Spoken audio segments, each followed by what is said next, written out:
내년 상반기 우리나라에도 이 비만 치료제 위고비가 출시 예정인 가운데 이 국내 제약사들도 이 비만 치료제 시장에 너나 할 거 없이 뛰어들고 있는 상황입니다. 오늘은 이 국내외 비만 치료제 산업 시장 현황에 대해서 살펴보도록 하겠습니다. 권혜순 유진투자증권 연구위원 자리해 모셨습니다. 어서 오세요. 네, 안녕하세요. 네. 최근에 이 비만 치료제 관련해서 핫한 이슈로 떠오르고 있습니다. 전 세계적으로 이제 나오는 가운데 우리나라에서도 개발에 지금 나서는 상황인데 아직은 이제 초기 단계인 것 같기는 해요. 그래도 이제 매년 두 자릿수 성장이 나온다고 하고 있습니다. 앞으로 이 성장성 어떻게 바라보십니까? 네, 비만 치료제 시장이 성장 초기라고 여전히 볼 수가 있습니다. 예. 왜냐하면 현재 높은 효과와 안정성을 보이는 신제품들이 출시된 지 만 5년도 채 되지 않은 상태입니다. 따라서 점유율 측면에서 한번 보시면요. 그 유사한 비만 치료제와 유사한 기전을 가지는 그 당뇨 치료제들의 시장 점유율도 이제 10% 수준에 미치지 않아서 향후 효과와 안정성을 바탕으로 해서 계속 시장 점유율 상승할 것으로 예상이 됩니다. 뿐만 아니라 이제 더욱 놀라운 사실은 지역별 출시 현황을 한번 보시면요. 미국과 일부 유럽 국가에서만 판매를 시작을 했는데도 이렇게 지금 뭐 수요가 지금 공급이 수요를 쫓아가지 못하는 예. 그런 상황입니다. 그래서 향후에 그 판매 지역 확대를 통해서 계속 매출 성장할 것으로 보입니다. 또한 그 현재의 폐하 주사제 대비해서 그 복용의 편의성과 체중 감량 효과가 더 높은 경구형 제제들이 올해 하반기에 미국 FDA 승인 신청돼서 내년 하반기 정도에 출시가 될 것으로 예상을 하고 있습니다.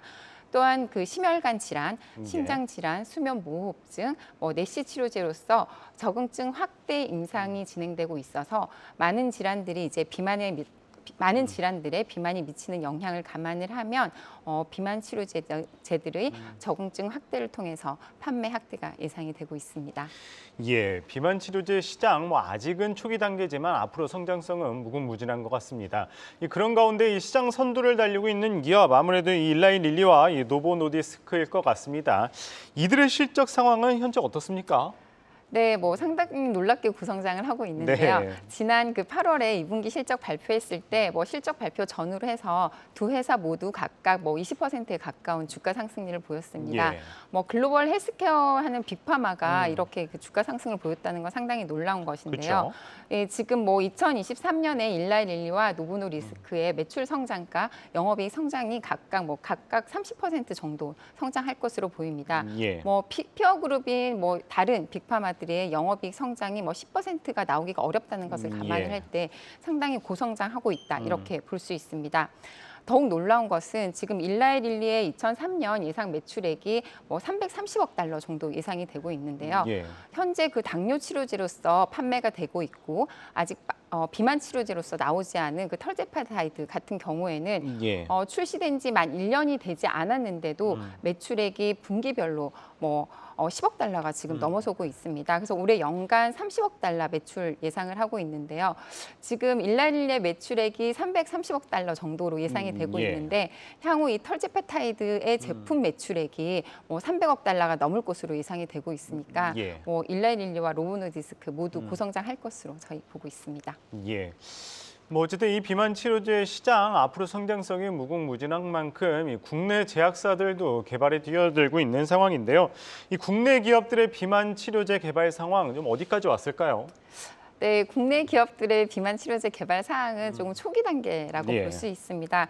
그럼에도 불구하고 국내에서는 이제 한미약품이 조금 앞선 단계에 있다고 볼 수 있습니다. 예. 그 한미약품이 개발 중인 GLP-1 리셉터 아고니스트 기전으로 유사하게 개발 중인 그 듀얼 아고니스트 같은 경우는 2020년에 글로벌 제약회사 머크에 지금 라이센스 아웃이 된 상태고요.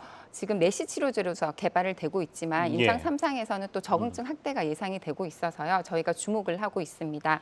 그리고 지난 2분기 실적에서 한미약품은 국내용으로 해서 이렇게 다시 개발을 하겠다라는 계획도 지금 발표를 했습니다. 한미약품 다음으로는 이제 동아에스티가 글로벌 임상 1상을 진행을 하고 있고 많은 기업들도 비만 치료제 쪽으로 파이프라인을 가져가겠다 이렇게 발표한 상태입니다. 예, 뭐 말씀하신 것처럼 아직 비만 치료제 시장에서의 국내 기업들은 아직 초기 단계인 것 같습니다. 그나마 이제 한미약품이나 동아ST가 지금 나아가고 있는 상황인데 앞서서도 말씀드렸다시피 이미 일라일릴리나 이 노보노디스크 등 좀 강력한 이 기업들이 있지 않습니까? 그러면 국내 기업들이 진출한다고 해도 과연 이 시장 점유율을 키워나갈 수 있을까요? 네, 근데 워낙 비만 치료제 시장 자체가 이제 고성장할 것으로 네. 예상이 되고 있어서 현재 2030년에 예상되는 글로벌 비만 치료제 시장은 130조 원을 지금 상회할 것으로 예상이 예. 되고 있습니다. 따라서 국내 기업들이 아직 파이프라인 초기 단계이나 뭐 전혀 이제 뭐 수혜를 받을 수 없다 이렇게 부정적으로 보는 것은 조금 너무 시기상조인 것 같고요. 예. 향후에 그 파이프라인 진행 사항들을 좀 지켜보는 게 좋을 것으로 보고 있습니다. 예. 뭐 그런 가운데 이 최근 시장을 한번 살펴보면은요.